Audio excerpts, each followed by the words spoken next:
Hello everyone, it's August 25th, 2020. This is Kevin Ann at Eagle Strong Voice, speaking to you from within the Republic of Canada, formerly the Dominion of Canada, now under common law jurisdiction. Well, throughout the world, the powers that are imposing this corporate police state are attempting to keep everyone in a state of despair with each new police state regulation.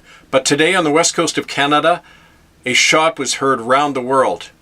And it came from the citizens of Parksville, Qualicum, who for the last several months have organized themselves, along with many other Canadians, in local common law assemblies, the Oceanside Common Law Assembly.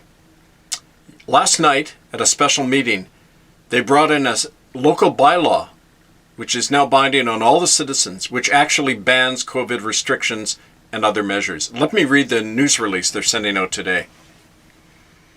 COVID restrictions and mandatory vaccinations are outlawed and nullified by Common Law Assembly. Citizens are encouraged to resist police state measures as officials are threatened with fines and imprisonment. And this is from Parksville, British Columbia, on central Vancouver Island. In a historic act of direct democracy last night, the Oceanside Common Law Assembly passed a public safety bylaw that prohibits COVID restrictions and mandatory distancing, masking, quarantines, and vaccinations anywhere in the communities of Parksville and Qualicum Beach on Canada's west coast. As of today, anyone who tries to impose COVID regulations on the people of these communities can face fines and imprisonments by the Common Law Assembly and its Common Law Court, which was convened this last month. Citing international law, the Assembly bylaw states that these COVID regulations, quote, are unlawful, unwarranted, and medically unsound measures that threaten and assault the fundamental liberties, health, and security of the people of our community.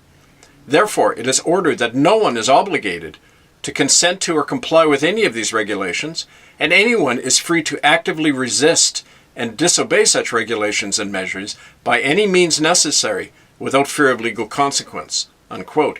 What that means is that civil disobedience has now been lawfully authorized by the Common Law Assembly, and that applies to anybody within their communities.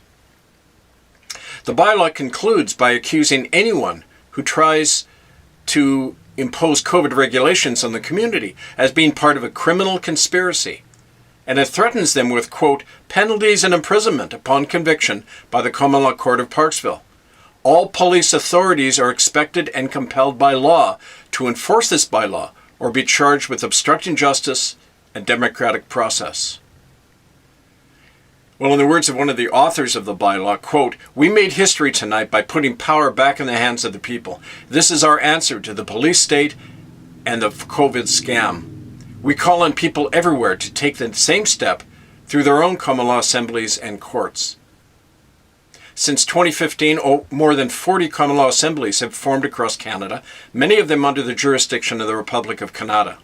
The assemblies have become the frontline defense of Canadians who are resisting the corporate police state.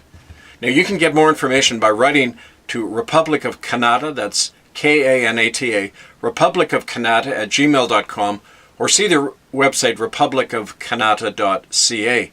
It's now up to all of us to take heart from this example and realize that we can take back power and turn the tables on these forces of repression and corporate fascism that are attempting to take our children from us, quarantine them in schools 2 weeks from now, literally imprison them, kidnap them, and keep them hostage until people agree to vaccinations. We're saying no in a big way, and we're saying anyone who tries that is now a criminal under the law, and they can be subject to arrest. It doesn't matter how high they are. It doesn't matter if they're premiers, prime ministers, popes, anybody in authority. They are subject to arrest under common law. It is now up to we, the people, to enforce that. Again, write to us to become part of this great historic movement, republicofcanada@gmail.com.